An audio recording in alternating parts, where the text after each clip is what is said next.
Bueno, ¡Uy, Oscar Helguera! buenas tardes a todos y todas. ¡Lo estoy viendo! Buenas tardes, ¿cómo andan? Bienvenidos y bienvenidas. Ay, ¿vos sabés que se escucha? En primer lugar, agradecerle a la Red de Mujeres del Radicalismo de la Provincia de Buenos Aires por la invitación. Para mí es un gran honor y un orgullo conocer a estas grandes mujeres. Y en mis años de militancia he adoptado tías y madres postizas del radicalismo, así que para mí es un honor y un orgullo compartir esta lucha y esta causa con muchas mujeres del radicalismo y muchas mujeres que uno ve en los barrios, porque generalmente las que le ponen el cuerpo a la cosa son las mujeres. Así que siempre que me inviten, yo voy a estar acá para acompañar. Hoy vamos a estar hablando de diversos temas. Por un lado, tenemos 3 disertantes que nos van a estar hablando, en primer lugar, Marina Isla Larraín. Marina va a estar hablando acerca del rol de la ciencia durante y después de la pandemia. Marina es bioquímica, es doctora de la Facultad de Ciencias Exactas de la Universidad Nacional de La Plata, es docente en la Facultad de Ciencias Médicas y a su vez también es investigadora adjunta en la Comisión de Investigaciones Científicas. Por otro lado, va a estar hablando Adriana Boywit, va a estar hablando acerca del personal de salud y lo que la pandemia dejó en evidencia. Adriana es licenciada en Ciencias Biológicas, ella trabaja en el Hospital de Niños Ricardo Gutiérrez de la Ciudad Autónoma de Buenos Aires y se dedica a la citogenética, que es la realización de estudios cromosómicos.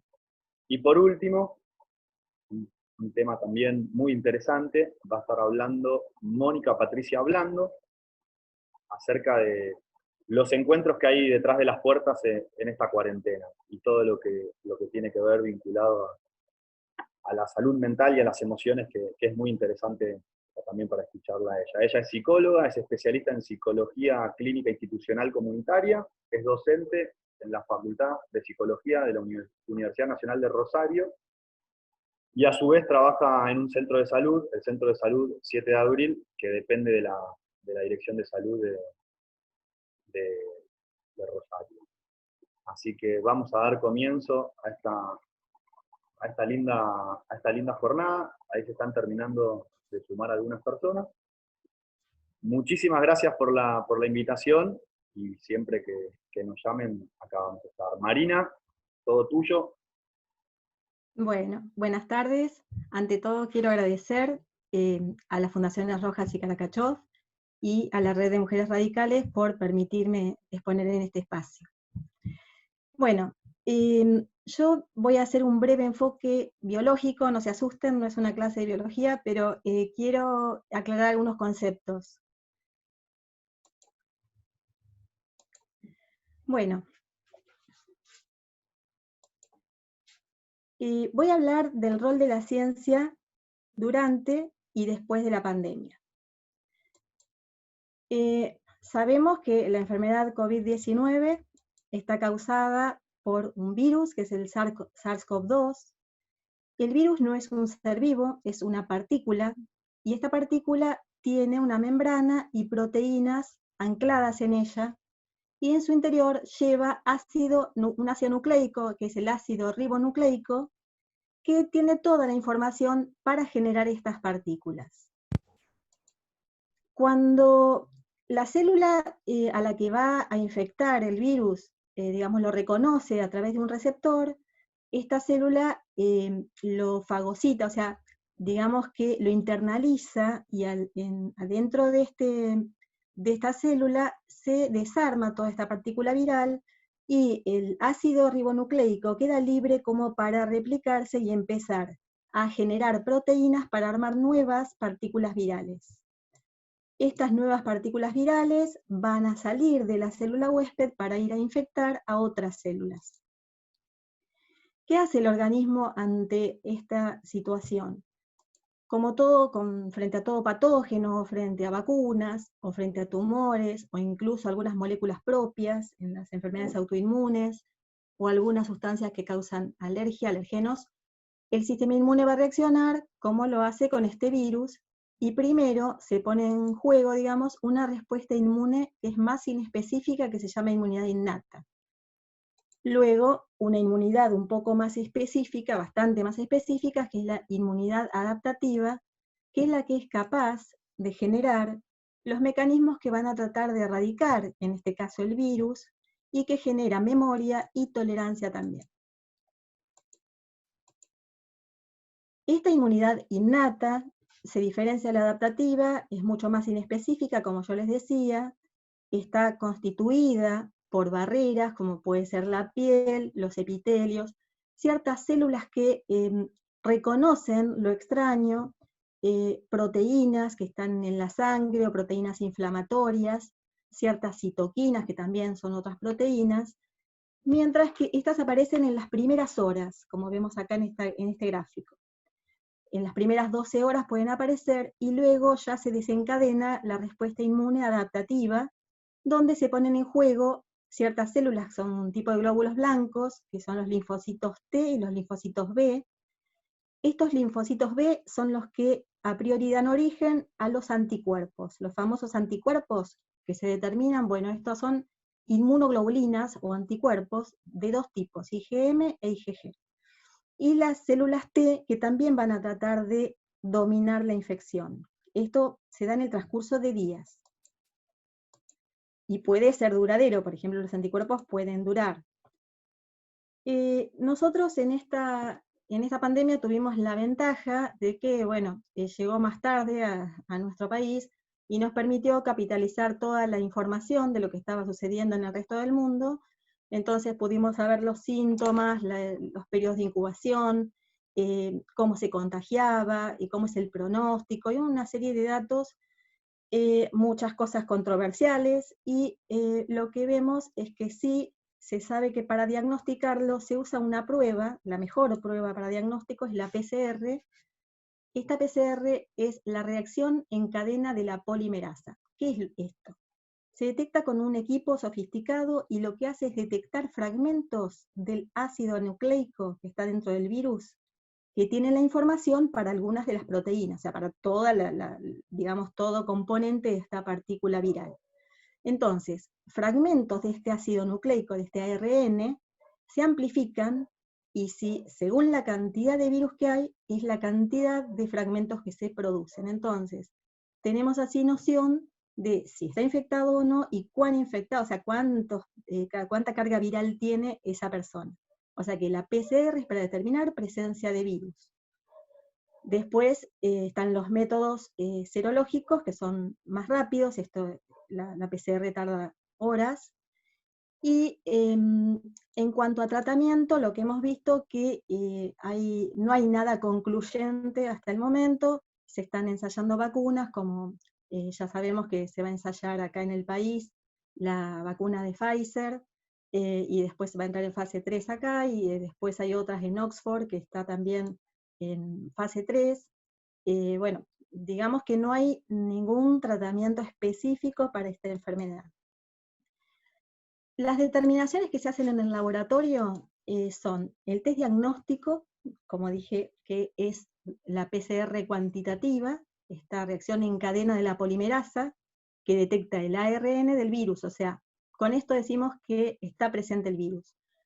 Los test serológicos, son test rápidos, detectan anticuerpos, que pueden ser de tipo IgM, que son los más tempranos, digamos, y una respuesta más tardía de tipo IgG.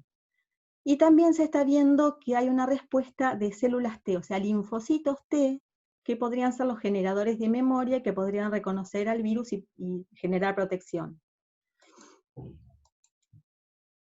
Los resultados de laboratorio, voy a mostrar esta curva como para que se vea qué es lo que sucede cuando ingresa el virus.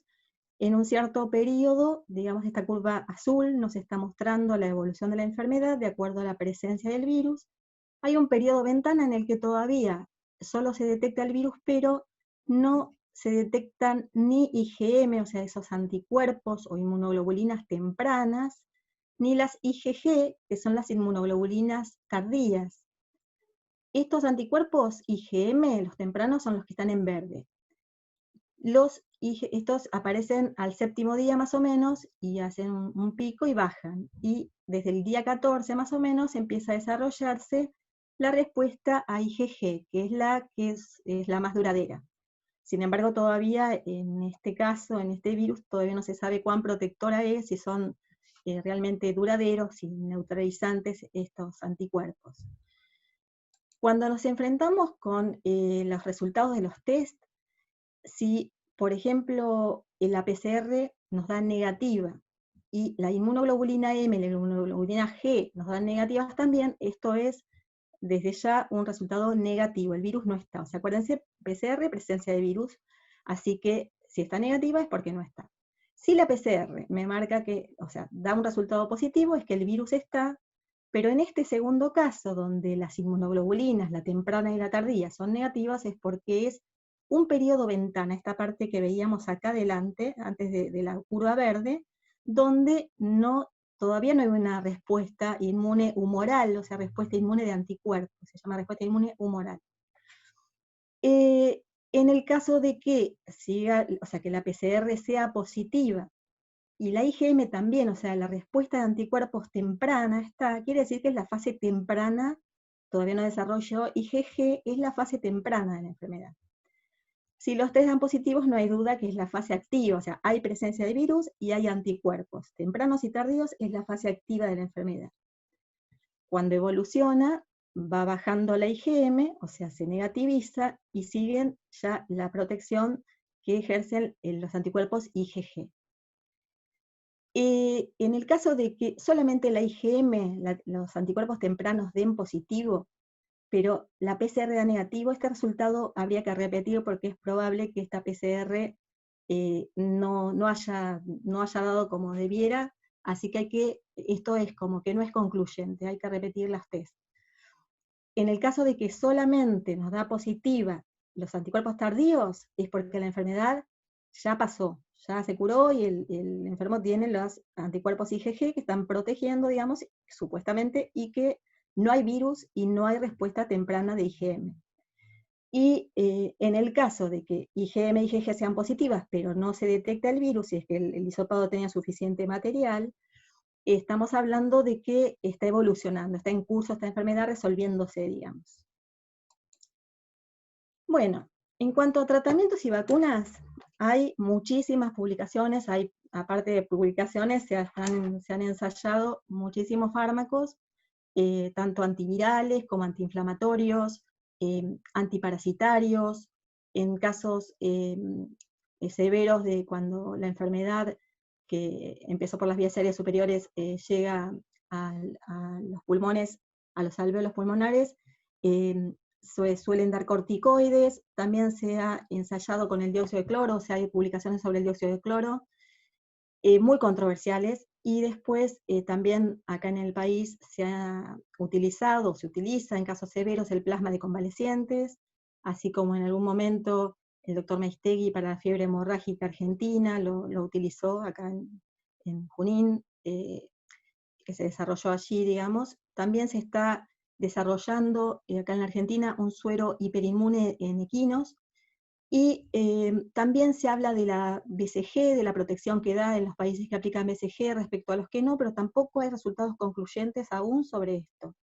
Y lo de las vacunas es lo que decía, hay muchas vacunas que están, digamos, desarrollándose. En el país se va a aprobar la de Pfizer, y después está en Oxford, se están también probando, están en fase 3 algunas, la Chadox. Pero todo lo que es tratamiento, si bien yo con esto no me voy a meter, no es mi área, lo que sí se ve que todo este tema de los fármacos y las vacunas, con respecto a algunos son carísimos, otros son mucho más económicos, todo esto está atravesado por los intereses de los laboratorios, y que no tienen en cuenta que el medicamento es un bien social. Esto también hay que tenerlo presente. Bueno, ¿qué pasó, qué está pasando durante la pandemia? Nosotros estamos con el sistema científico en una crisis total. Ha sucedido que se ha desfinanciado la ciencia en una forma muy, muy estrepitosa. tenemos el tema de los recursos humanos, aparte de bajar la cantidad de subsidios y los montos, los recursos humanos que se forman por 7 o 10 años, están en un sistema de becas doctorales, después llegan a becas postdoctorales, hacen postdoctorados afuera, y cuando quieren ingresar a la carrera de investigador, no tienen cupo, no pueden entrar, queda muchísima gente afuera, y esto no es algo que sea, digamos, eventual, sino que lo vemos todos los días en los laboratorios donde trabajamos y en los laboratorios que conocemos. Y esto, bueno, o sea, se invirtió en la formación de una persona que está totalmente capacitada, gente muy inteligente y muy capaz, y que queda fuera del sistema. Esto es alguno de los tantos aspectos que nos presenta esta crisis en el sistema científico y tecnológico. Sin embargo, a pesar de eso, bueno, desde que se declaró la cuarentena acá y se invirtió en en una convocatoria para hacer desarrollos en muchos grupos de investigación, algunos totalmente públicos o digamos, en combinación con empresas privadas, han desarrollado, por ejemplo, el COVIDAR en el Instituto Leluar con una empresa privada que detecta IgG, estas inmunoglobulinas tardías, los anticuerpos, en un test rápido de anticuerpos. Después se ha desarrollado el NeoKit, que es un equipo que detecta el virus, pero por un método un poco más rápido que la PCR, que tiene el mismo, digamos, el similar fundamento, pero es mucho más sencillo, no necesita equipos tan costosos, ni tarda tanto. Después también se han desarrollado otros test que son en base a tiras reactivas que detectan la presencia del virus. Bueno, como decía hoy, el tema de tratamiento que se ha ensayado acá en la Argentina con plasma de convalecientes para los casos severos. Y se ha desarrollado recientemente este kit de PCR, que es Coronar, para detectar el virus por un método de PCR, también es argentino. Bueno, ¿qué pasó en estos últimos años en cuanto a ciencia y técnica en nuestro país? Esta es la curva de lo que se invirtió desde el 2004 hasta ahora. Bueno, los últimos datos llegan hasta acá, hasta donde yo conseguí, donde se fue viendo que había un ascenso con altibajos del porcentaje de Producto Bruto Interno. Se llegó como máximo un 0,35, 0,36, y a partir de esto entre el 2013 y el 2015, y del 2015 digamos hasta el 2018 fue bajando. Para saber dónde estamos parados, relativamente, les digo que estamos más o menos con el porcentaje de Producto Bruto Interno de Senegal, y para saber dónde es el máximo, digamos, en Israel y en Corea se está invirtiendo, llega al 4% del Producto Bruto Interno. La media es 2,2%, y bueno, esto es visto desde el porcentaje de gasto total, cómo fue bajando en cuanto a ciencia y tecnología. Y acá lo tenemos distribuido por países, donde vemos que los que están en azul son aquellos, azul más oscuro, son aquellos que invierten, o sea, que tienen un porcentaje de Producto Bruto Interno mayor dedicado a ciencia y tecnología, que es, por ejemplo, los Países Bajos, Alemania, Francia, Estados Unidos, también estaba Corea, Israel, y después, bueno, Canadá, China, y nosotros no llegamos al 0,37. Bueno, ¿qué propongo o qué proponemos por ahí para después? Como para empezar a abrir un debate donde se tiran puntas, las cuales, digamos, son temas justamente a debatir. Por ejemplo, yo vería, no sé, bien que se trate y que se sancione una ley de financiamiento para la ciencia y la técnica. Hace poco lo reclamó el directorio de CONICET, esto, que se trate y que se sancione. Otra cosa que me parece interesante que podría hacer es hacer tal como hizo antes de llegar al gobierno Raúl Alfonsín, digamos que se hizo un congreso, un encuentro de ciencia, tecnología y desarrollo, con toda la comunidad científica, con gente de la talla de Abeledo, de Sadowski, y participaron muchísimas personas de la comunidad científica y se obtuvieron conclusiones que están publicadas en un libro que aún hoy en muchos aspectos sigue vigente. Por otro lado, me parece muy interesante que la política científica sea considerada una política de Estado. Y para esto, o sea, que estas políticas de Estado sean firmes a pesar de los vaivenes o de los cambios de gobierno de turno, que sea algo que se mantenga y que podría ser regulado por un Consejo Político, Económico y Social.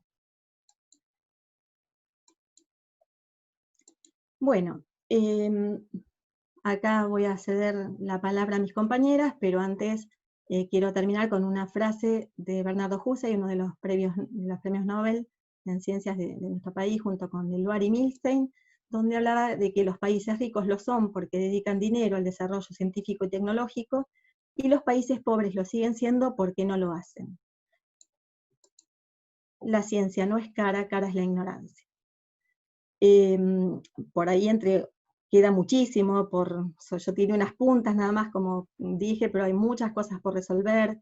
Por ejemplo, el tema de las importaciones de los reactivos, que son carísimos, están cotizados en dólares, los subsidios no son demasiado altos como para poder adquirir lo que uno necesita, tardan meses en llegar, se traba en la aduana la entrada, el ingreso de estos reactivos. Después, por ejemplo, también puede llegar a tardar un año, me ha pasado en ANMAT que se apruebe un reactivo para que sea, o sea, que se declare que no es de uso humano, y sin embargo por ahí no se aprueba, y está un año parado con la investigación esperando para hacerse por un reactivo.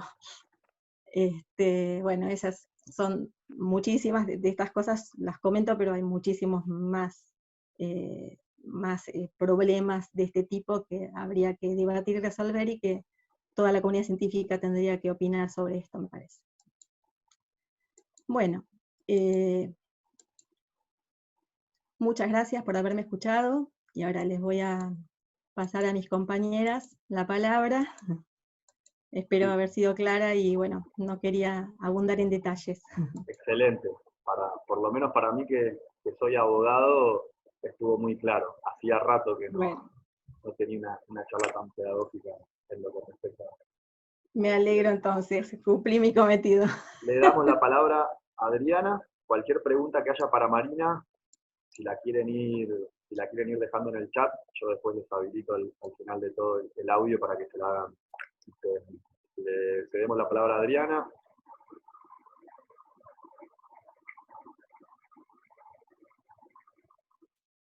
Adriana. Sí, voy a compartir la pantalla.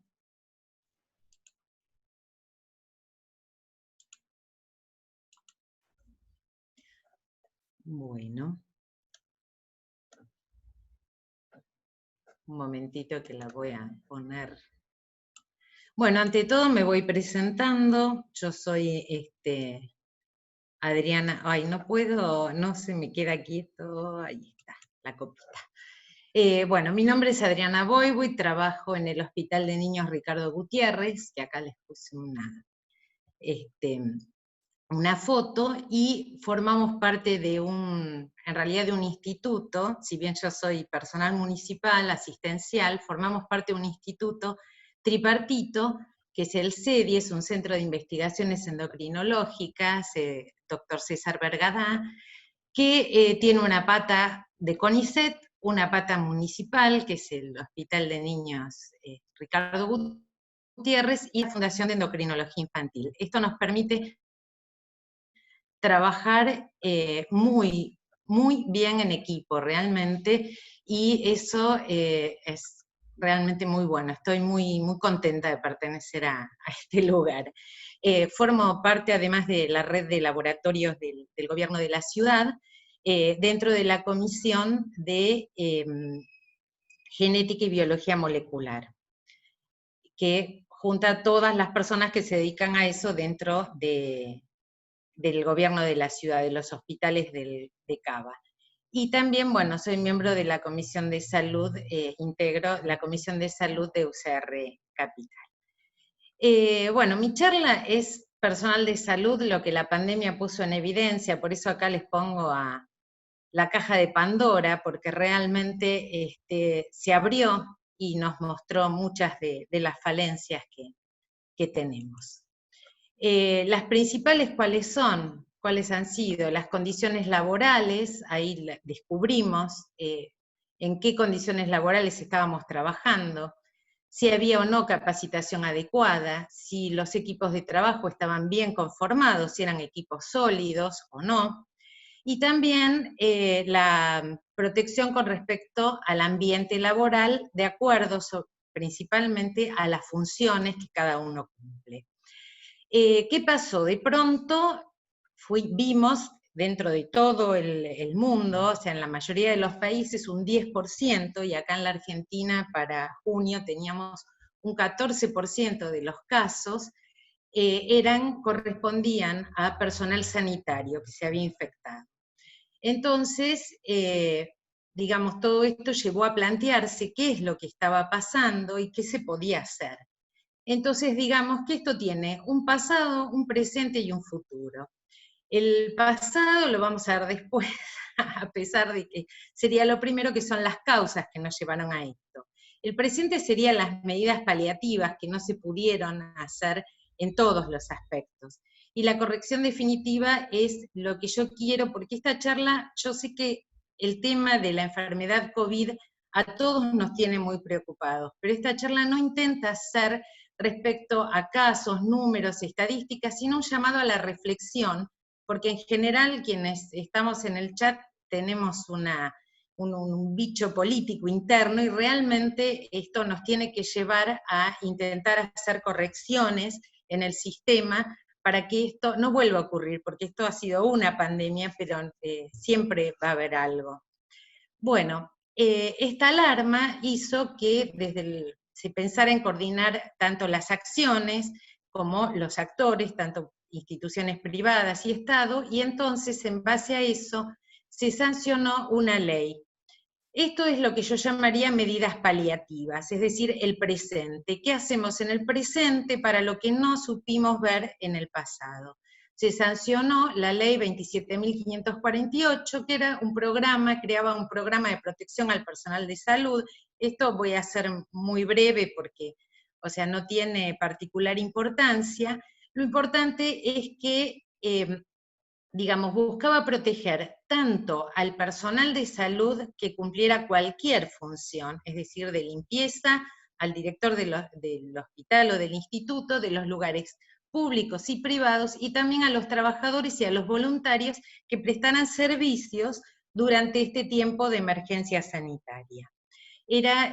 O sea, se creaban protocolos, decían que había que garantizar las medidas de seguridad, los distintos establecimientos, fueran públicos o privados, debían garantizar esas medidas, y bueno, era de aplicación obligatoria para todo el personal que atendiera casos sospechosos, se hicieron protocolos, se pensó en capacitaciones obligatorias, hubo un protocolo de diagnóstico.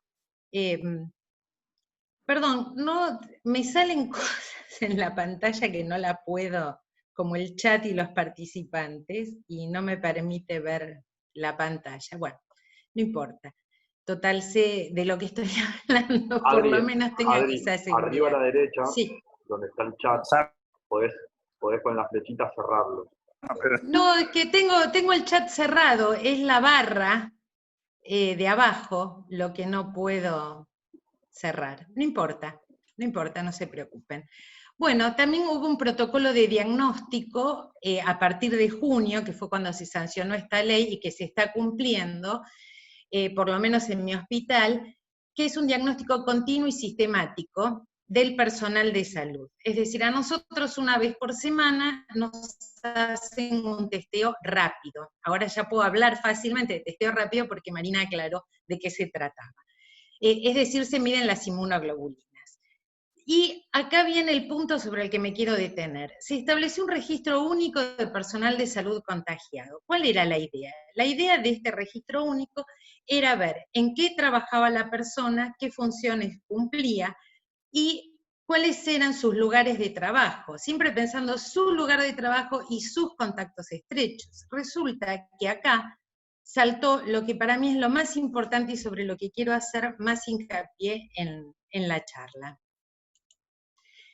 Saltó el pluriempleo y la precarización laboral. Es decir, esta gente que estaba infectada no trabajaba en una institución, trabajaba en 2, trabajaba en 3, hacía guardias los fines de semana, por lo cual una persona infectada tenía como, digamos, contactos estrechos a un montón de gente, todos personal de salud. A mí me parece algo que fue un poco desesperante, porque dejaban de trabajar gente en distintas instituciones, equipos sanitarios que se necesitaban.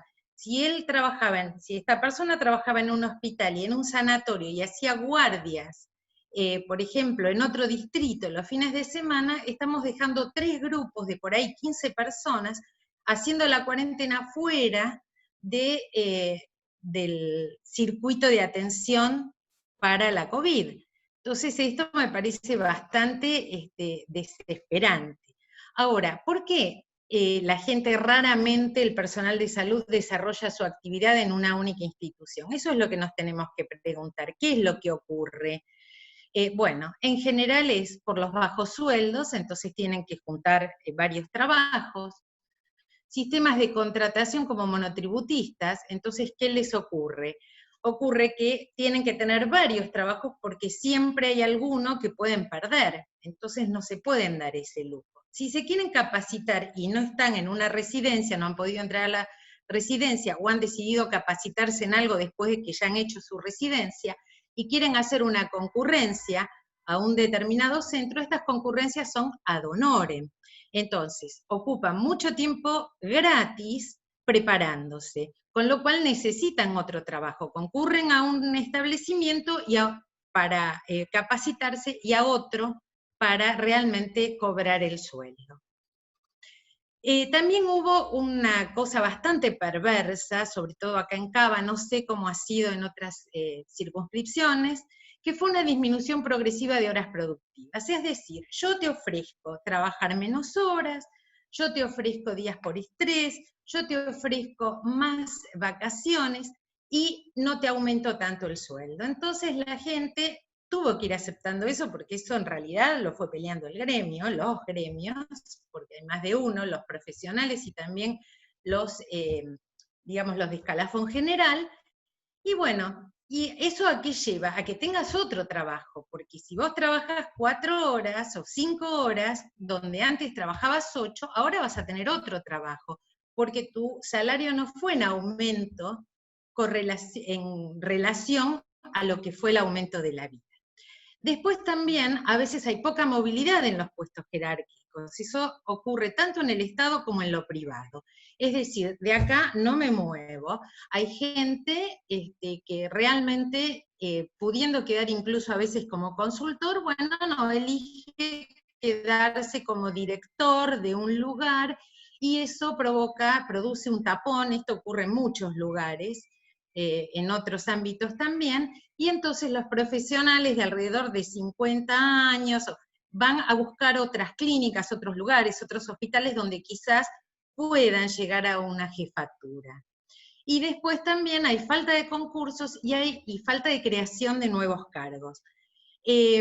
La ciencia ha ido avanzando, la medicina con ella, muchísimo, hay nuevas técnicas para todo. Entonces no se puede cubrir esas nuevas áreas con el personal que uno ya tiene.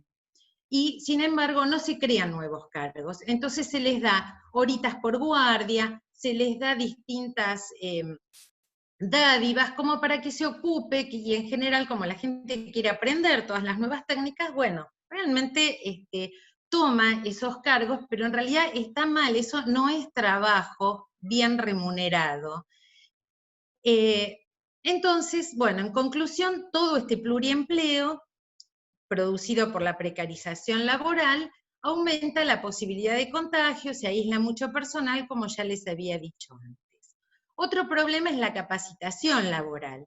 Es decir, nosotros nos encontramos con que de pronto tenemos un problema así, podemos hacernos de más camas, podemos hacernos de más respiradores, pero ¿con qué dinero compramos personal capacitado? Imposible, no está a la venta. El personal se capacita a través de los años. Entonces el sistema tiene que procurar la capacitación continua y efectiva del personal. Eso es muy importante, y esto va desde el administrativo, la enfermería, los técnicos, todo. ¿Qué pasa en Cava, por ejemplo? Hay capacitaciones obligatorias para los técnicos, que son en general de coaching, de liderazgo, de cosas de autoayuda, y nosotros como red de laboratorios organizamos para que aprendieran nuevas técnicas, y sin embargo no les reconocen, por ejemplo, la técnica de PCR, ya que ahora la puedo nombrar porque la conocen. Uno dice, bueno, vamos a hacer un curso para que los técnicos aprendan la técnica de PCR. Pero no, porque eso no les da puntos, porque no está reconocido. Y sí está reconocido un curso de liderazgo. O sea, realmente hay que poner un poco de seriedad y ver qué es lo que queremos, y en base a eso, qué es lo que vamos a armar.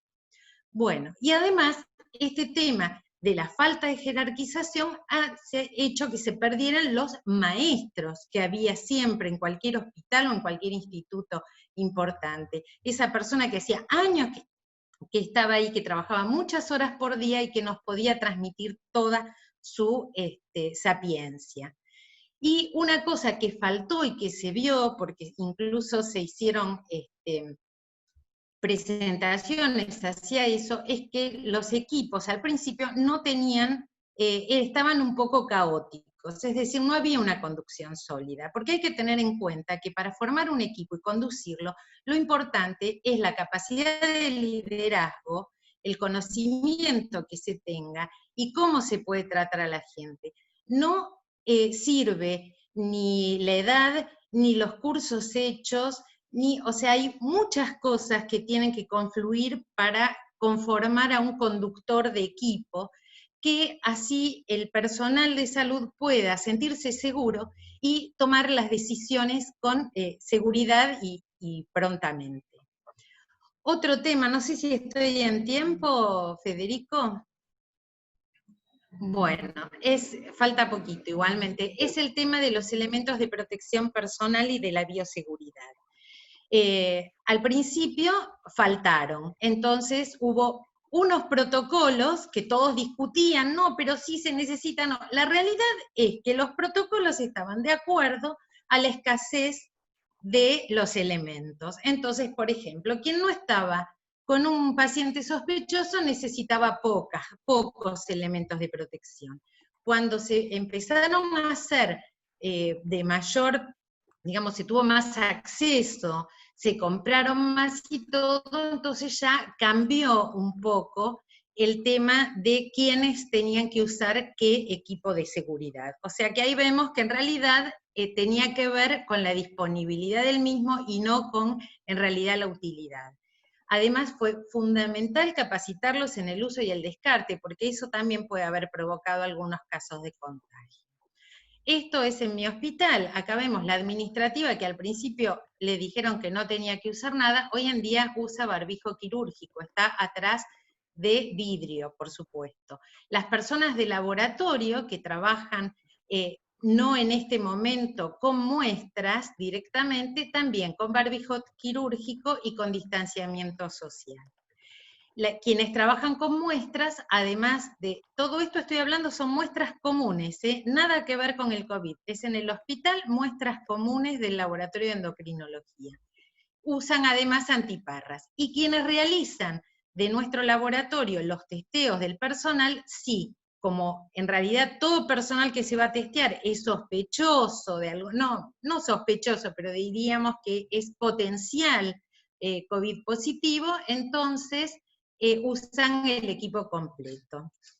Bueno, ¿cuáles han sido las causas de toda esta situación? Y bueno, que hay un abandono lento y sostenido del sistema de salud pública, que sin embargo ha respondido con la eficacia que pudo ante las cosas importantes porque es la que tiene que asumir la primera atención de las víctimas siempre.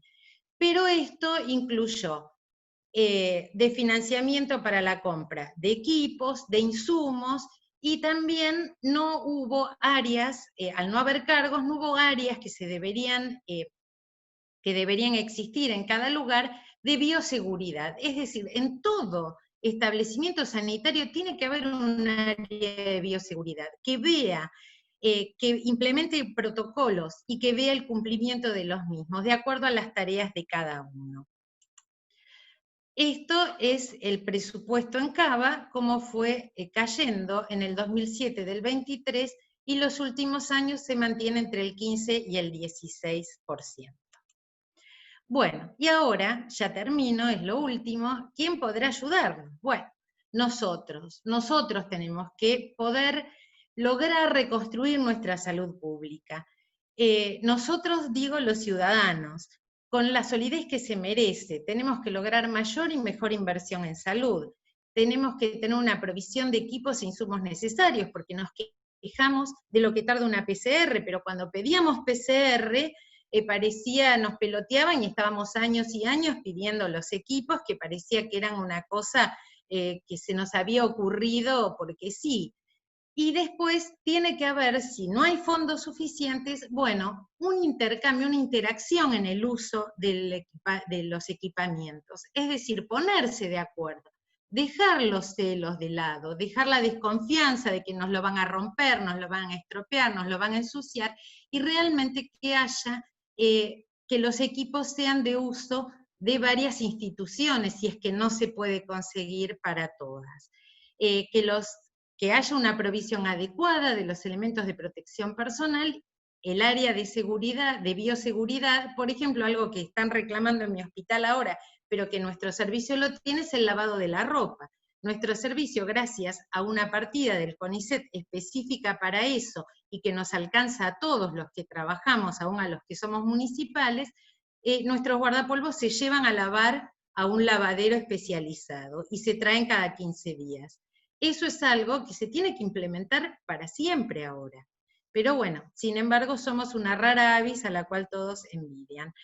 Y, por supuesto, la jerarquización del personal, que tiene que cumplir funciones preferiblemente en un único establecimiento. Hay que ver cómo se puede hacer eso, que esté capacitado adecuadamente, y combatir el nocivo pluriempleo. Digo que todo esto lo tenemos que asumir todos, como un bien de todos. La salud pública es un bien de todos. ¿Por qué es un bien de todos? Muy breve y rápidamente les voy a decir por qué. 1. Atentados, tragedias públicas, Cromañón, 11, atentado a la Embajada de Israel, atentado a la AMI, accidentes en la vía pública. ¿Quién está? La salud pública. Son los que se hacen cargo. No, si hay un choque en la Panamericana, no se llama a OSDE que traiga su helicóptero, va el SAME. Las urgencias, especialidades que no todos los prepagos y obras sociales brindan, oftalmológicas, los quemados, la endoscopía, que es las prácticas que se tienen que hacer cuando hay una ingestión o aspiración de cuerpos extraños. Las inmunizaciones, toda vacuna que esté en el calendario se da en los hospitales públicos. Mordeduras de animales, ¿quién iría porque lo mordió, no sé, una rata en la calle al Otamendi o a Los Arcos? No, van a ir al Pasteur, van a ir al Durán, que tiene un consultorio de profilaxis de la rabia. Toxicología, somos unos genios. Entre el Posadas y el Hospital de Niños se atiende una cantidad de consultas infernal por año, porque son los centros a los cuales se llama, y incluso reciben llamadas del exterior, porque todo producto argentino tiene como número ante intoxicación este número o el del Posadas. Y algo novedoso, que es la línea de salud fetal, que existe en muy pocos lugares y que nosotros la tenemos, que es una línea telefónica gratuita en la cual cualquier mujer gestante puede llamar para quitarse dudas con respecto a si estuvo en contacto o no con lo que se llama un agente teratogénico, que son agentes que puedan afectar a los bebés, al feto o al embrión, al embarazo en curso. Todo esto es el Estado. Todo esto lo garantiza el Estado. Entonces, es una cuestión de salud pública, un problema de todos nosotros, realmente que esto funcione como corresponde. Muchas gracias por su correligionaria atención. A correligionarios o a no correligionarios. Muchas gracias, Adri. Y bueno, por último, vamos a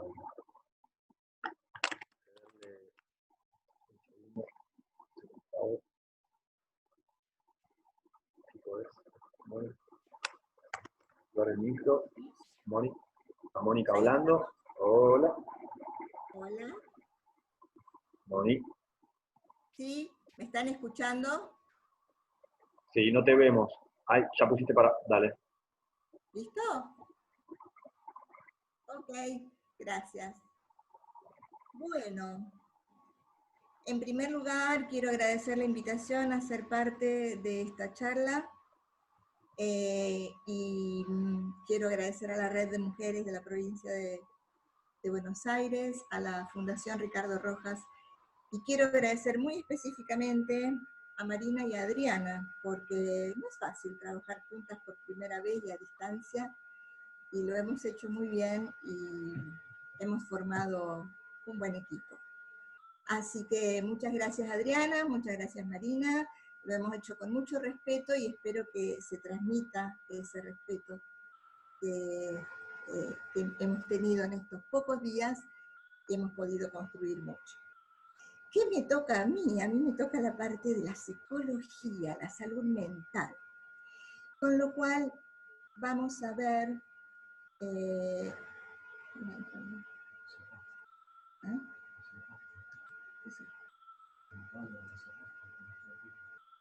Voy a presentar un Power.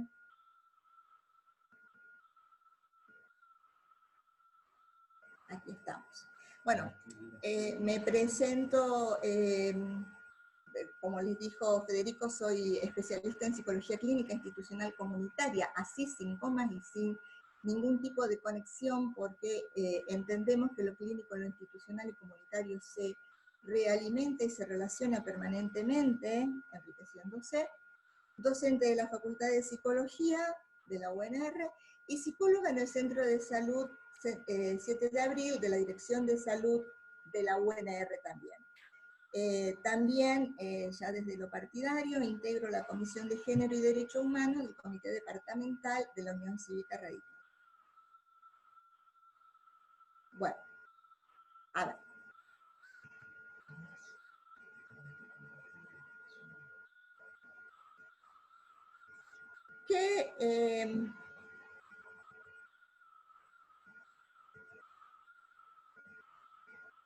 ¿Qué pensamos como salud? Federico, ¿se me está viendo el Zoom y se me está escuchando? ¿Sí? Sí, yo te escucho perfecto. Sí, perfectamente. Y te vemos muy bien. ¿Está viendo el Power? No, el PowerPoint no. Tenés que compartirlo. Se te ve a vos. Ya estoy. Se apuró.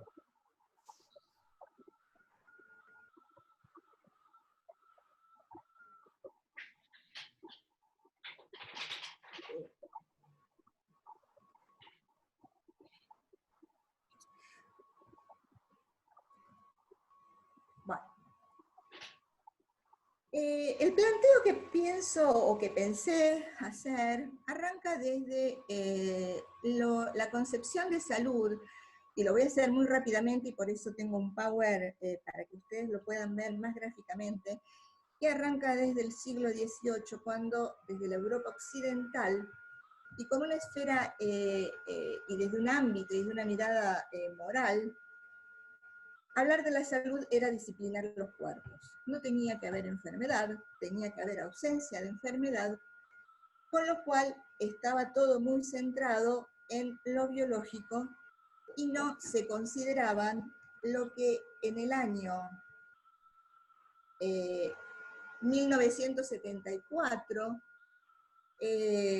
empezamos a conocer a partir del informe Lalonde que en realidad la salud no tiene tanto que ver con lo biológico ni con los agentes externos, sino fundamentalmente con las redes sociales comunitarias, el sexo, la edad, los factores constitucionales, las condiciones socioeconómicas, culturales y ambientales en las que vivimos las personas y que van generando un entramado que nos van dando sentido. Afortunadamente aparece este informe Lalonde en Canadá, a través del ministro Lalonde, que en ese momento era ministro de Sanidad, y así, a partir de allí, empezamos a hacer un recorrido, lo voy a hacer muy rápido y muy breve, y empezamos a descubrir que la salud, como decía antes, va mucho más allá de lo biológico, y que debe ser pensada como un derecho humano. Así lo plantea la Declaración de Alma-Ata, cuando plantea la salud para todos en el año 2000. ¿Qué decimos con salud entonces? Que la salud no solamente es un derecho humano, que debe estar garantizado por todos los estados y que además debe existir un enfoque que sea integral e intersectorial y con un componente muy importante que recién ahora estamos empezando a poner en práctica, que es la participación comunitaria. Estoy hablando de participación comunitaria genuina, porque en realidad, cuando los gobiernos establecen políticas, pueden llegar a preguntar cuáles son las prioridades de la comunidad, pero luego las comunidades no participamos de los programas que se van desarrollando. Obviamente, quienes evalúan son los gobiernos. Las comunidades siempre quedan después de las posibles evaluaciones apreciativas de lo que había sido propuesto. Sigo avanzando como muy rápidamente, y en 1986 nos llega la Carta de Ottawa. Nuevamente Canadá nos empieza a hablar de los estilos de vida y de cómo integrar la salud ya desde la política y desde la política pública.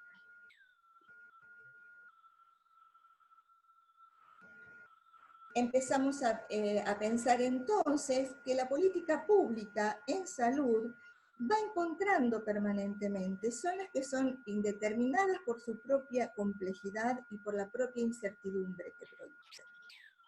Fíjense que nosotros aquí hemos separado en forma política la pandemia de la cuarentena. Sin embargo, es imposible poder separar dos cosas que están íntimamente relacionadas, porque se autoecoorganizan y se autoexorreferencian, un término que viene de del enfoque de Edgar Morin de la complejidad, que es muy interesante, donde cada elemento de la vida cotidiana se mira a sí mismo y se mira hacia afuera. Con lo cual, ¿cómo podríamos establecer una cuarentena si no tuviésemos una pandemia? ¿Y cómo podríamos encontrar una salida a la pandemia como la cuarentena si no existiera la pandemia? Por lo tanto, pandemia y cuarentena se organizan y se referencian mutua y recíprocamente a partir de todas las dimensiones que intervienen en salud. Una de las dimensiones fundamentales que interviene en salud y que en general no es considerada lo suficientemente o que no es tomada en cuenta es la salud mental. Para hacerlo un poco fácil, no porque, porque sea difícil, sino porque no conozco cuál es el público que integre, cuáles son sus especificidades, entonces trato de llegar de la manera más rápida. Podemos decir que la salud es un equivalente a la salud integral. Obviamente, como salud integral e integrada, es inherente a la salud pública.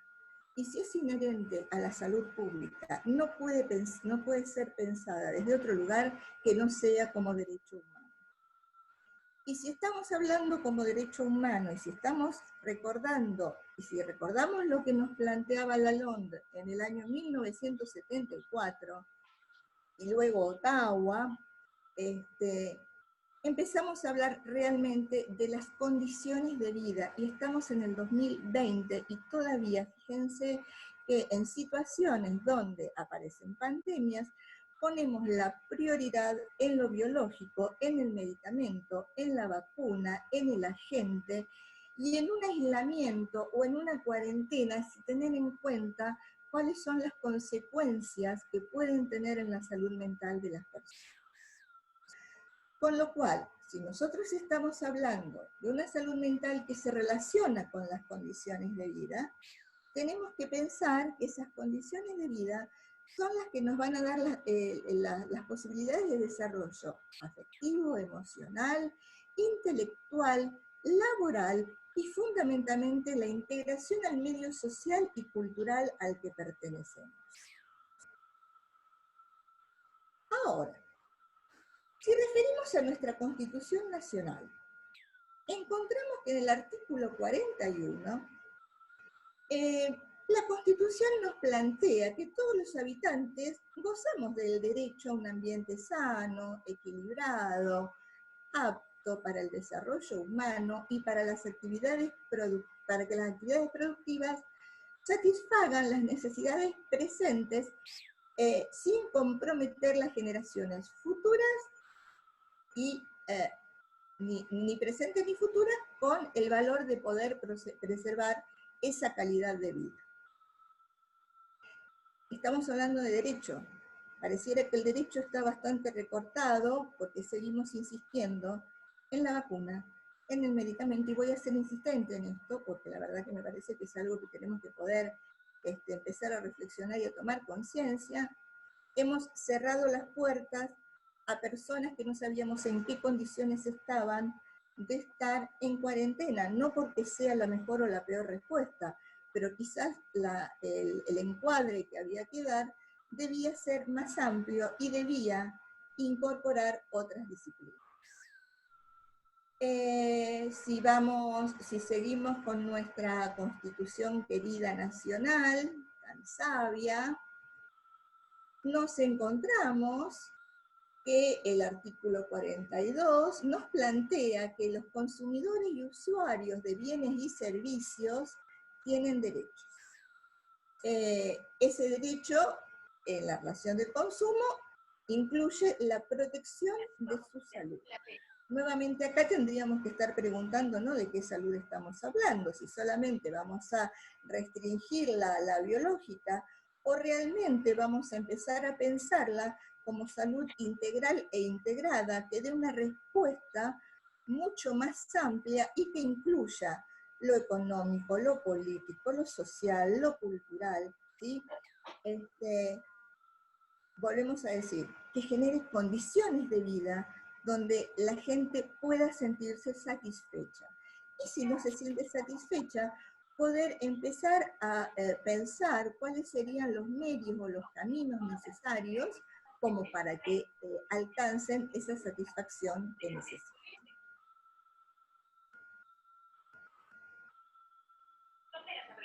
Por eso digo que a pesar de todos los esfuerzos, y más adelante lo vamos a ver, se planteó en cartas internacionales, en conferencias internacionales, la inclusión del padecimiento psíquico aún sigue planteándose como desafío porque no es totalmente accesible por las instituciones de salud. Es algo que se reclama, es algo que se escribe, es algo que aparece en la Constitución, por ejemplo, porque estamos hablando de salud. Sin embargo, nos ocurre que cuando vamos a pensar en salud, seguimos pensando o priorizando la salud biológica. ¿Qué nos trae esta relación?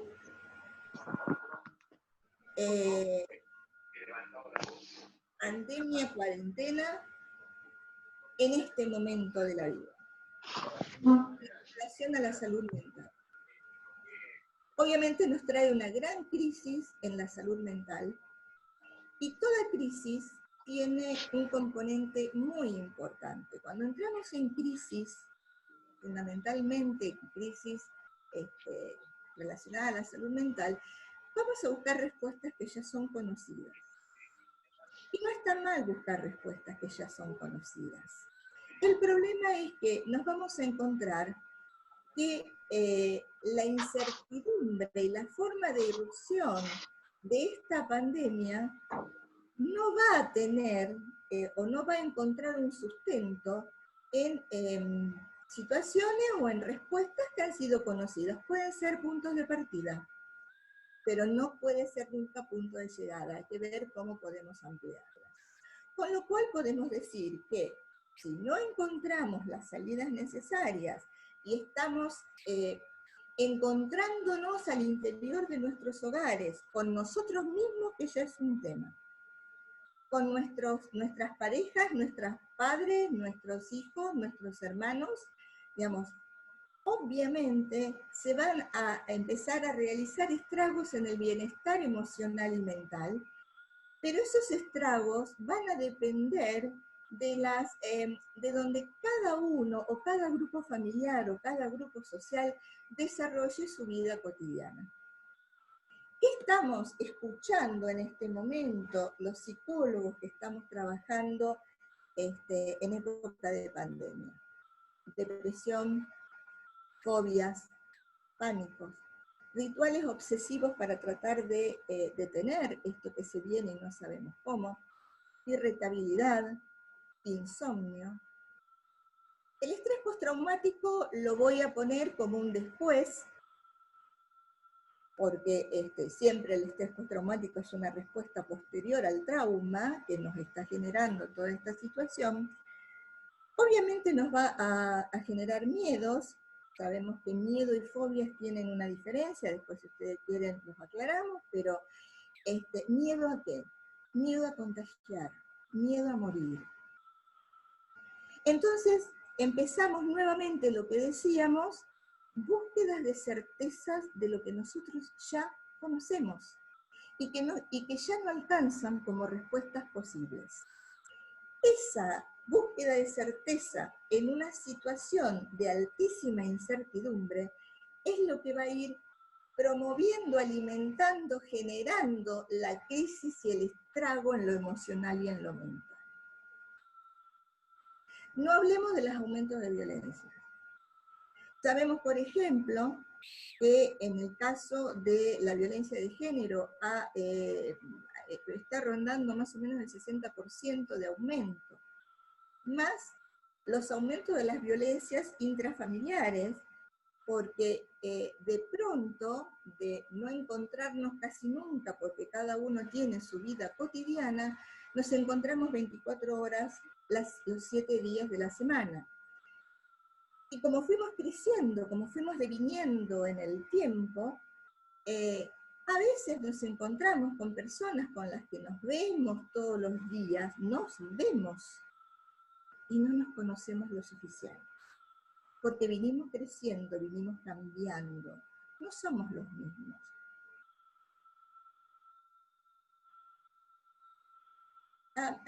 Federico, me aparece, por favor, alejar esta ventana de la aplicación compartida. ¿Cuál sería la ventana que tendría que...? ¿Vos no lo ves? Sí, lo veo, pero, a ver. ¿Podés ampliar la diapositiva? Ahí desapareció. ¿Quieren que amplíe la diapositiva? Claro, vos por ahí ampliar la diapositiva, el cartelito, a ver si se va. Bueno, no sé. Bueno, fíjense que si nosotros vemos cómo se va desarrollando todo este proceso relacionado a las emociones en esta pandemia, vamos a encontrar lo que es muy parecido. No voy a decir igual porque los contextos siempre son diferentes, pero es muy parecido a un proceso de duelo. Aparece algo que nos indica que hay algo nuevo. Hay un virus nuevo, pero está en China. Ocurre, pero no nos ocurre a nosotros.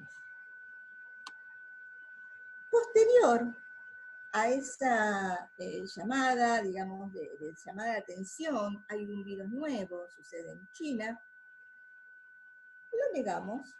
Pasa en China, no nos pasa. Posteriormente vamos a sentir rabia, porque entendemos que no se han tomado las medidas adecuadas, ni en tiempo ni en forma. Luego el miedo, como decía antes, ¿qué va a pasar? Me enfermo, si se enferma mi familia, si no alcanzan los medios. Ustedes vieron que permanentemente estamos hablando que tuvimos que tomar una anticipada cuarentena para poder generar recursos, como decía Adriana, no estaban los suficientes, entonces teníamos que tomar algún tiempo. Sin embargo, estarán los medios, estarán las camas. Seguimos en esa relación y empieza a aparecer disculpa, Moni, que te interrumpa. Disculpame. Sí. Fíjate, por favor, Moni, ¿vos dejaste enchufado algún micrófono o algo? No. Porque se escucha como un pitido. ¿Tenés No. alguna ventana abierta o tenés el celular cerca de la computadora? El celular cerca de la computadora, lo Por ahí, alejo. alejémoslo. Y ahora pasa. ¿Sí? Bueno. Empezamos a entender que ante esta pandemia o ante esta crisis somos vulnerables. Es decir, no tenemos todo. Tenemos que empezar a pensarnos entre todos. Empezamos a generar y a construir con los otros y con nosotros nuevos hábitos que generan confianza.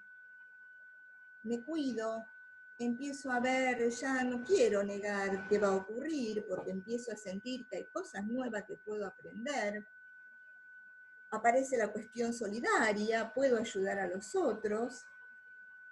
Y aparece también una cuestión mágica. Confío en lo que esto me está enseñando, cuando en realidad no hay forma de saber qué nos está enseñando, porque estamos en el durante, y estamos en un durante que es muy incierto. Y como es tan incierto, ¿cómo sabemos cuál va a ser el después? Y finalmente nos conformamos diciendo que la pandemia pasará, o pasa, y que de esto algo nuevo hemos aprendido.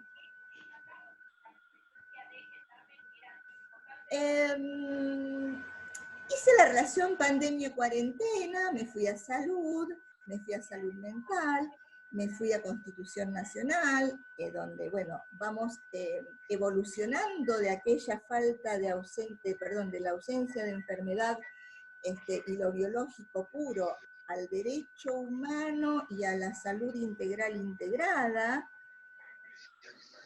Y se me ocurrió empezar a pensar qué nos había pasado a nosotros en la historia de la UCR con esta idea de salud integral integrada. Y bueno, tengo que agradecer la ayuda de gente que ha colaborado mucho conmigo en la búsqueda de documentación. Y nos encontramos, por ejemplo, que la Convención Nacional, en octubre de 1990, en el proyecto de bases de acción política, ya nos hablaba en política de salud, diciéndonos que las políticas de salud forman parte de las políticas sociales. Que la salud es un derecho humano básico y un requisito para el desarrollo de la sociedad. Por lo tanto, el Estado deberá asegurar que el acceso a los servicios de la salud no esté condicionada a la capacidad de pago a la capacidad de pago de las personas, y que dentro de su órbita se provea atención preferencial a aquellos que se encuentran en una situación más precaria, a la vez que fundar su política en una estrategia que privilegie las actividades de fomento y protección de la salud. Constitución, artículo 41-42.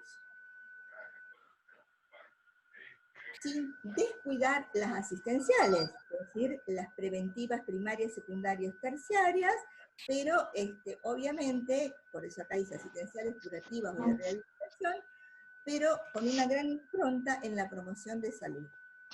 dentro del concepto de atención primaria, que había sido ya desarrollado desde el año 1978, desde la conferencia de Alma-Ata, se entiende que la salud debe reestructurarse y debe reestructurar el gasto global. Yo prefiero, obviamente, más allá de que esté escrito así en la convención, pido disculpas a los convencionales de la época, prefiero hablar de inversión y no de, no de gasto, porque la salud es una inversión. Bueno. Plataforma electoral de la Unión Cívica Radical, octubre de 1972. ¿A quién nos remite? A nuestro Ricardo Valle. Fíjense que ya en la presentación de la plataforma electoral, bueno, es difícil de leer, pero se hace una referencia, la primera referencia que se hace es al respeto de los derechos de las personas. Y dijimos que la salud integrada e integral, ¿sí?, que toma aspectos biológicos, psicológicos, económicos, políticos, sociales, culturales, educacionales, refiere justamente a ese derecho. Y esa plataforma, cuando habla de la salud pública, vuelve a hacer una referencia a la salud como derecho social. Es decir, que ya lo veníamos pensando desde hace mucho tiempo, ¿no? 1966. ¿A quién nos remite? A nuestro querido viejito, nuestro Arturito Ilia, que yo quiero tanto. Quiero a todos, pero a él tengo un particular cariño hacia él. Y no pude sacar fotos porque estaban muy amarillentas las hojas. Fíjense que son documentos muy valiosos los que les estoy mostrando.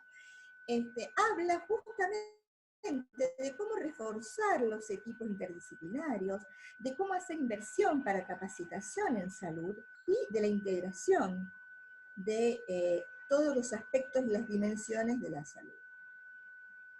Bueno, ¿qué decir de nuestro Raúl? Cuando nos presenta el resumen de los primeros 100 días de la democracia, nos encontramos, por ejemplo, que estaba planteado el lanzamiento del Plan Nacional de Salud Mental, y dice, cuyo primer objetivo consiste en la integración del tema específico de la salud mental en los programas de salud general, la prevención de acciones extendidas a toda la comunidad. Para mí comunidad es muy importante, recuerden que es mi especificidad en psicología, y la posibilidad de acceso popular, nuevamente, a consultas de orden psicológico o psiquiátrico, y el trabajo en conjunto con organismos provinciales y municipales. Seguimos un poquito más, y nos encontramos con la Alianza. En la síntesis de la plataforma de la Alianza, que se plantea como un programa de desarrollo económico, social, que abre un nuevo camino al trabajo, a la salud, a la educación y a la igualdad de oportunidades de todas y todos los argentinos. Oh, me fui lejos. Y en esa plataforma también empezamos a pensar la salud como derecho, con lo cual nos vuelve a remitir a la idea de que es la salud mental, que decíamos, no hay forma de referir a la salud mental que no sea a través de esta dimensión pluridimensionada, con discurso, yo digo que la pluridimensión nos lleva permanentemente a formas dialógicas, que no tienen que ver solamente con las disciplinas, tienen que ver con las disciplinas, con las teorías, y fundamentalmente con el saber de la gente que padece, porque nosotros pasamos años y años en la universidad, y podemos saber desde los libros todo lo que la gente puede padecer, pero no hay nadie más, ni mejor, que conozca sus propios padecimientos físicos y o mentales o integrados que los propios que padecen. Y bueno, me pareció interesante terminar esta exposición pensando que para poder integrar todas las miradas disciplinares, pensando en una, justamente en la salud como derecho, en este recorrido rápido que he hecho, pero que podríamos retomar si a alguien le generó alguna duda, me encontré con unas palabras de Caselas, que habla de la solidaridad. Entonces, él dice que la ética de la solidaridad parte del reconocimiento de la existencia de los hombres. Entonces yo empecé a volver a la salud.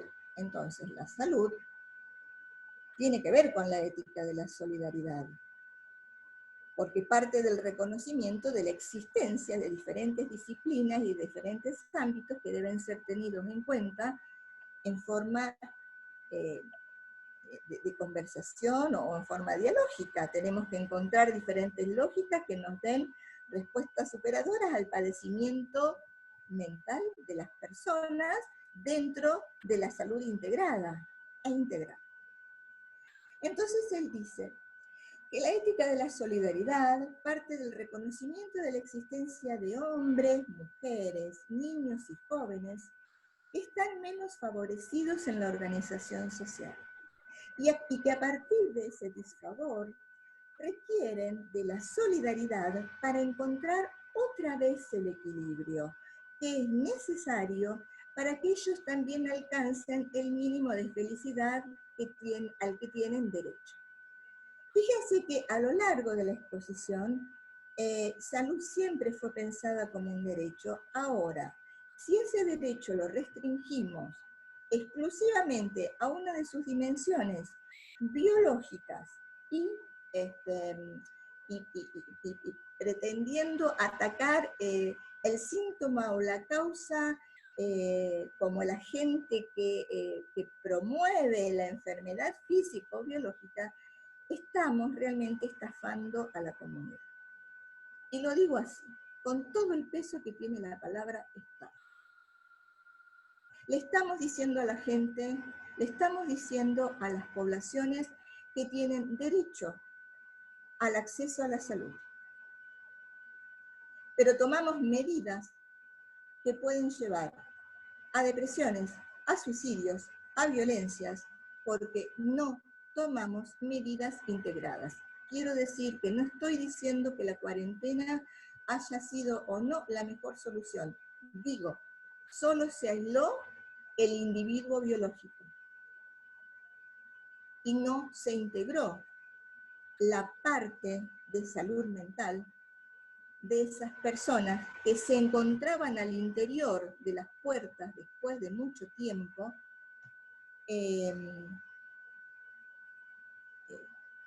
casi, y les digo que es casi porque esto lo traigo también desde mi práctica psicológica, ¿no? Casi como desconocidos. 24 horas, 7 días a la semana.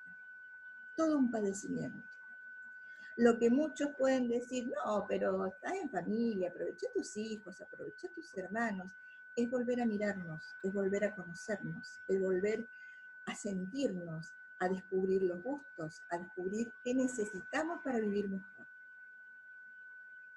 Con lo cual, esos aspectos, si es que la cuarentena, si es que el aislamiento, si es que el distanciamiento en los distintos momentos del proceso que estamos viviendo es la realidad, tendríamos que haber incorporado profesionales esenciales de la salud mental. no estamos incorporados o estamos incorporados en muy poco, digamos, en una proporción muy baja en relación a lo que son los profesionales enfermeros y médicos y bioquímicos, que me parece perfecto, porque los necesitamos, nos Moni, necesitamos. perdona que te Ya interrumpa terminé. Sí, para abrir las preguntas. sí, ya termino.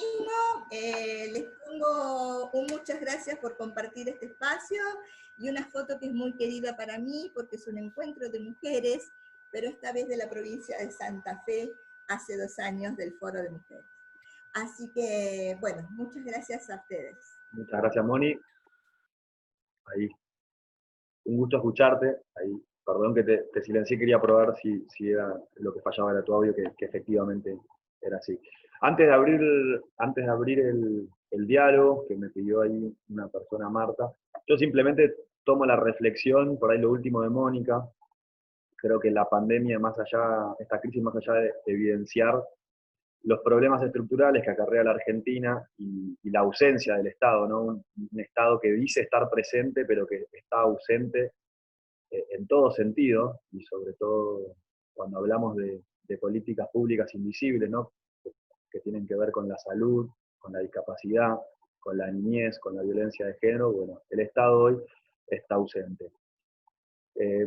Y se está viendo que esta pandemia va a dejar secuelas y una grave crisis en curso. Por un lado, las consecuencias económicas, que van a ser gravísimas, las implicancias que van a tener estas consecuencias en el tejido social, en el aumento de la pobreza y en el aumento del conflicto social que ya está latente, entre tantas cosas, y la gran decadencia institucional que hay en curso. Pero algo que no se ve, que es interesante de lo que decía Mónica, las secuelas y las consecuencias de las pandemias invisibles, que no se ven, que van a estar acá, digamos, en las emociones. Es decir, que la pandemia no solo va a afectar en lo que vemos, sino también en lo que no vemos, no tocamos, pero sí en lo que sentimos. Y nos va a afectar en las emociones a los ciudadanos, en nuestras relaciones, en nuestra formación, en nuestros estudios, en nuestra salida laboral. Y yo creo que en relacionarnos con el otro, pero fundamentalmente creo que va a haber un gran daño emocional, ¿no?, en la sociedad argentina. Y esto también va a tener sus consecuencias en la economía y en el comportamiento de la oferta y la demanda, que en buena medida depende de los ciudadanos. Así que creo que fue más que interesante escucharlas a las tres, y creo que este es un debate el que tiene que ver con la salud mental, que recién empieza, y que la Argentina, digamos, corre muy por detrás del mundo en lo que vemos.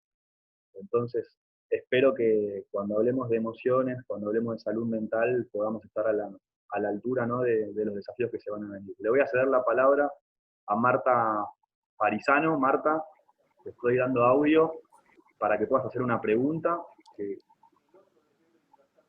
Hola, ¿cómo les va? Sí, no, yo pedí la palabra, bueno, quería felicitarlas a las tres, pero quería reforzar 3 conceptos que han nombrado que me parecen fundamental. El concepto que dijo, como dijo Marina, del medicamento como bien social, que la verdad que me parece muy importante tenerlo muy presente en estas charlas. La importancia de la presencia de la mujer en las ciencias, donde todavía no existe la paridad en los cargos de conducción. Y acá tenemos una muestra en las 3 expositoras, la verdad, de gente con mucho compromiso científico. Y después todo lo que se ha hablado de la inversión en ciencia y tecnología y lo que relató Adriana sobre la mala preparación del personal de salud, etcétera. Yo creo que no, todo pasa porque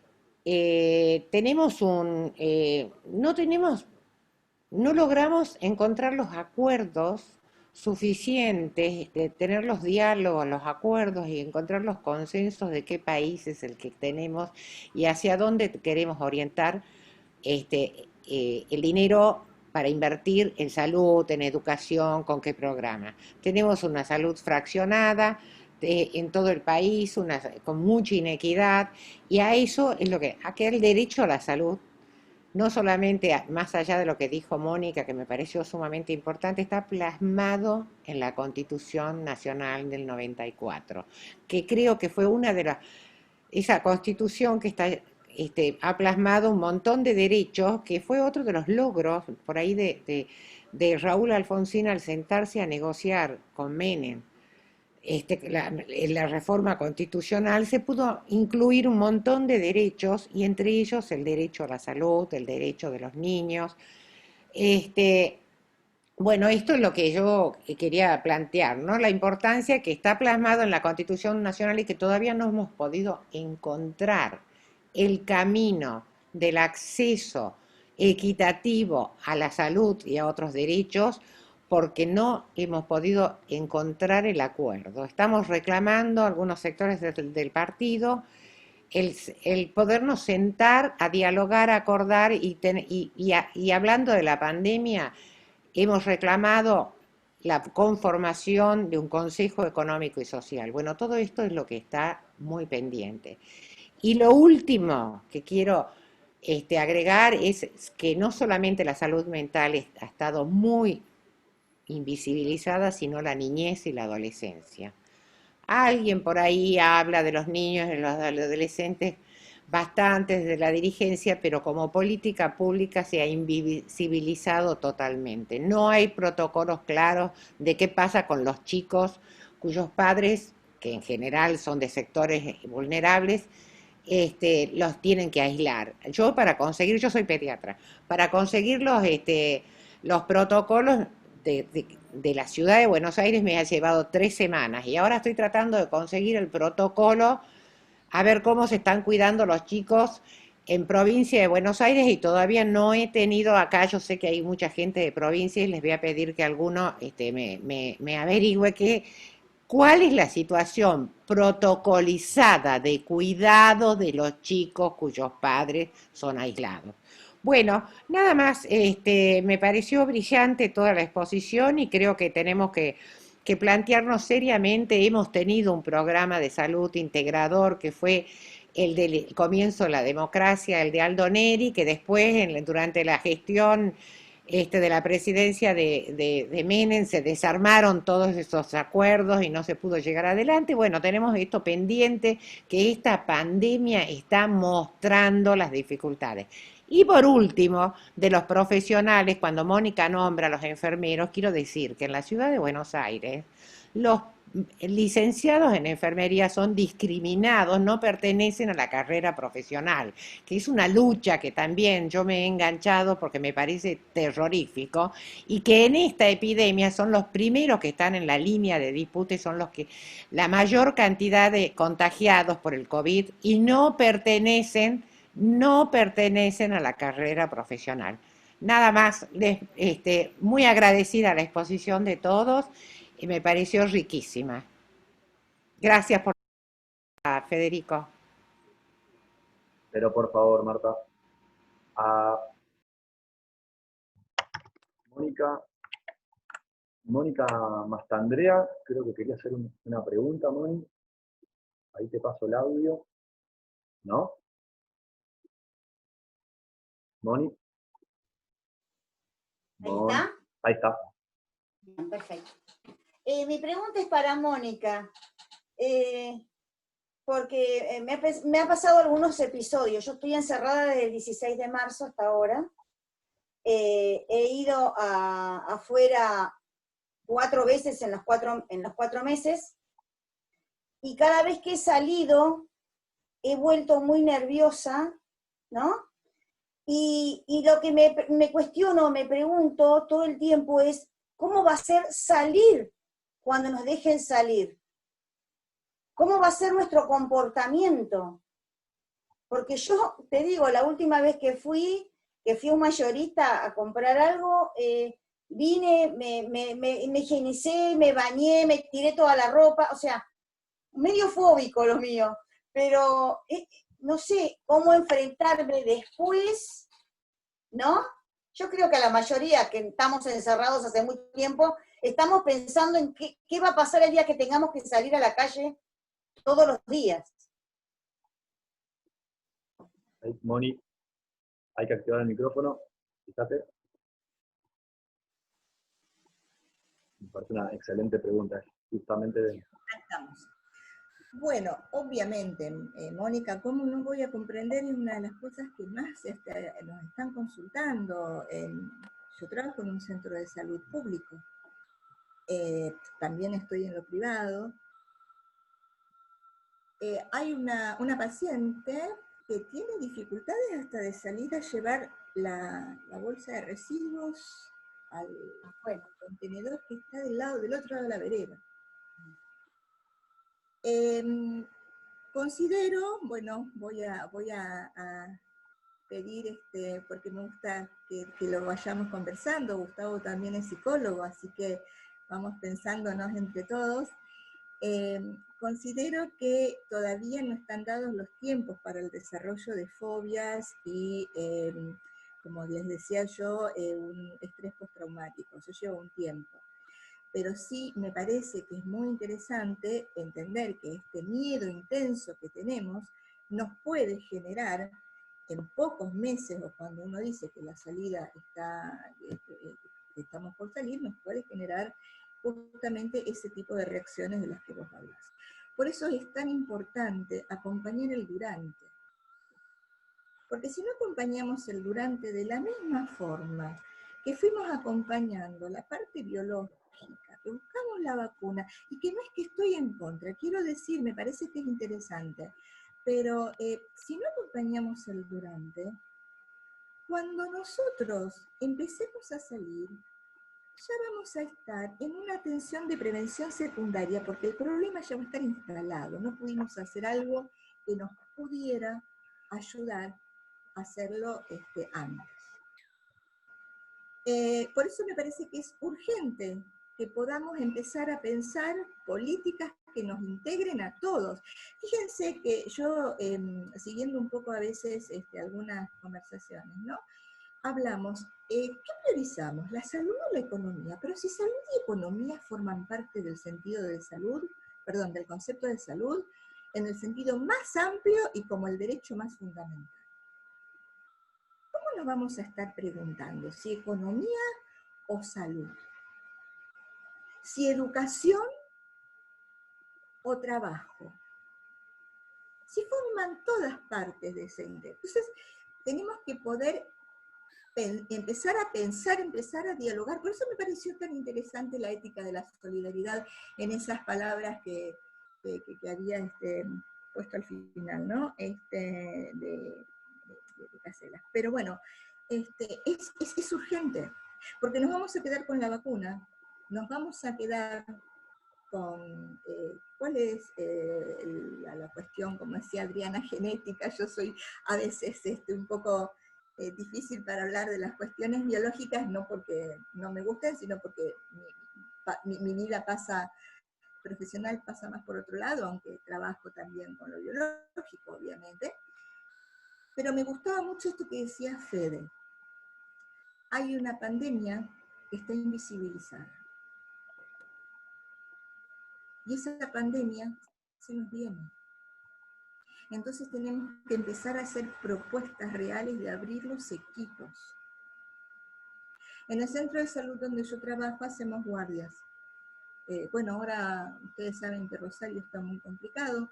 No sé cómo vamos a volver a esas guardias. Nosotros, bueno, una de las posibilidades que tuve de poder estar es porque justamente estamos en receso en la universidad. ¿Cómo van a ser esas guardias? Realmente. Y van a volver a ser de contacto telefónico entre médicos, psicólogos y personas que consultan, porque ustedes saben que cuando tenemos cuestiones críticas no hablamos de pacientes, hablamos de personas que consultan en un momento específico de la historia de las personas. No sé cómo lo vamos a volver. ¿A dónde los vamos a mandar? Los vamos a medicar. Vamos a saturar en Rosario. Nosotros, por ejemplo, trabajamos con la red municipal desde el centro de salud donde estoy. Vamos a saturar el Hospital Agudo Ávila para que sean medicadas las personas, porque no supimos acompañar un durante. Y queremos hablar de un después. hay que urgentemente, tenemos que urgentemente ponernos a trabajar en forma integrada. Tenemos que urgentemente empezar a pensarnos con todas nuestras capacidades. Esto es urgente. Mónica, cuando empieces a salir, lo más probable es que sí, queden algunos de esos rasgos que vos estás contando, y probablemente o no se transformen en una fobia, porque como vuelvo a preguntar a Gustavo, sabemos, Gustavo, que todo lo mental tiene un proceso, no se da de un día para el otro, sino que tiene un desarrollo en el tiempo, tiene que mantenerse en el tiempo.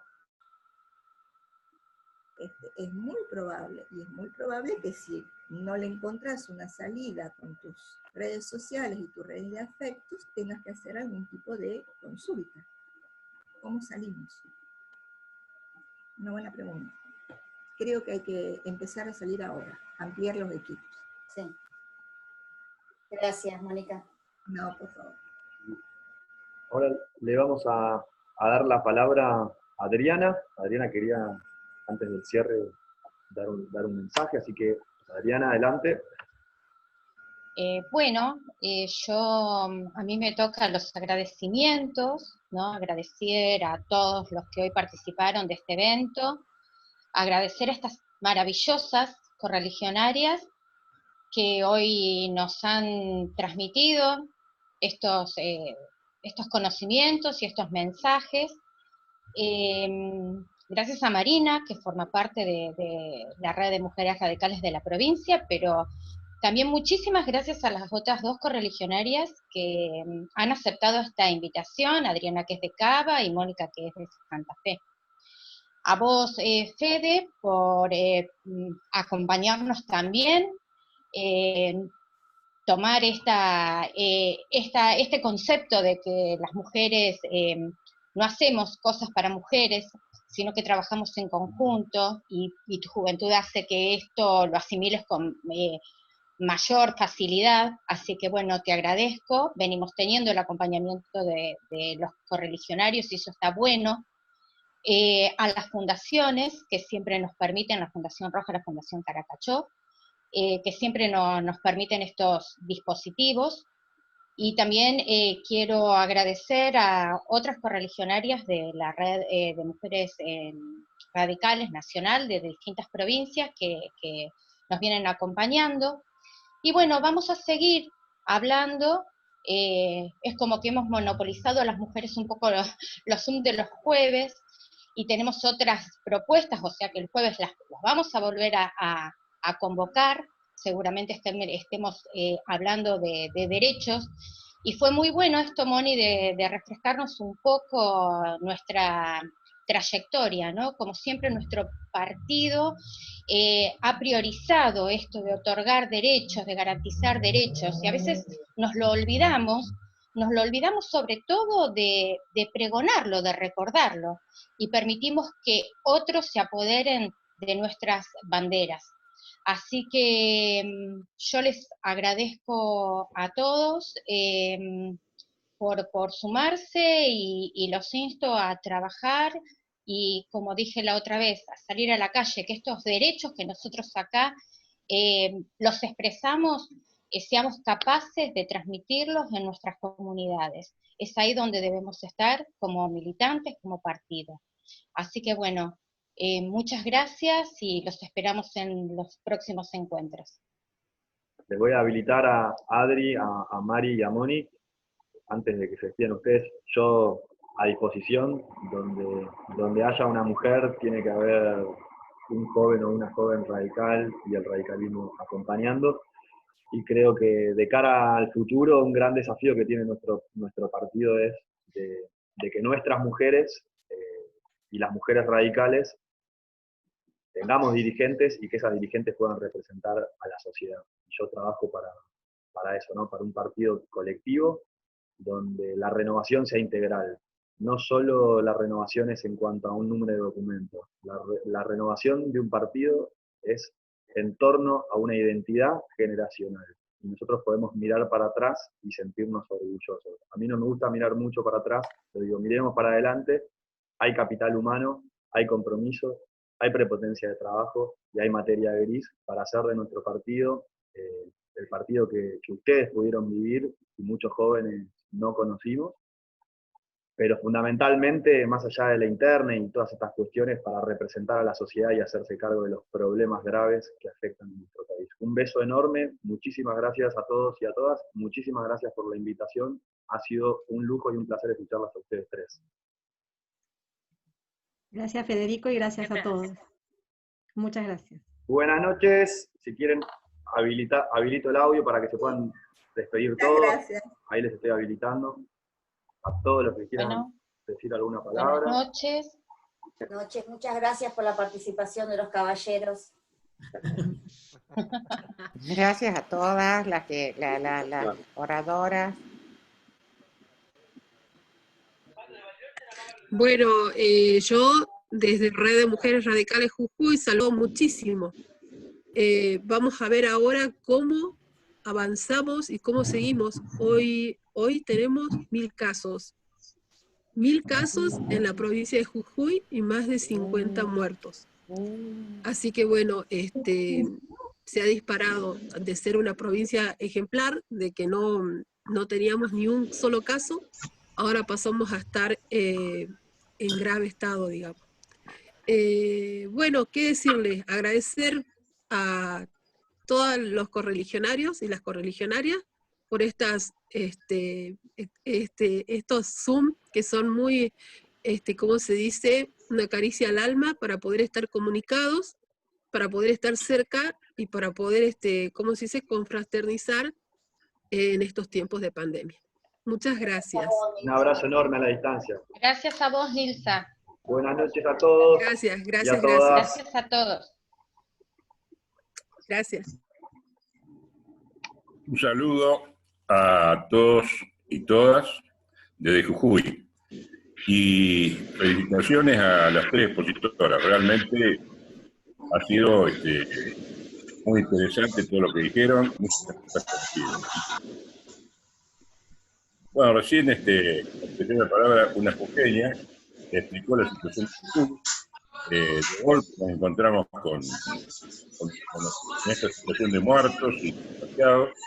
Así que bueno, como todo el país estamos esperando que esto se resuelva. Un abrazo radical a todos y todas.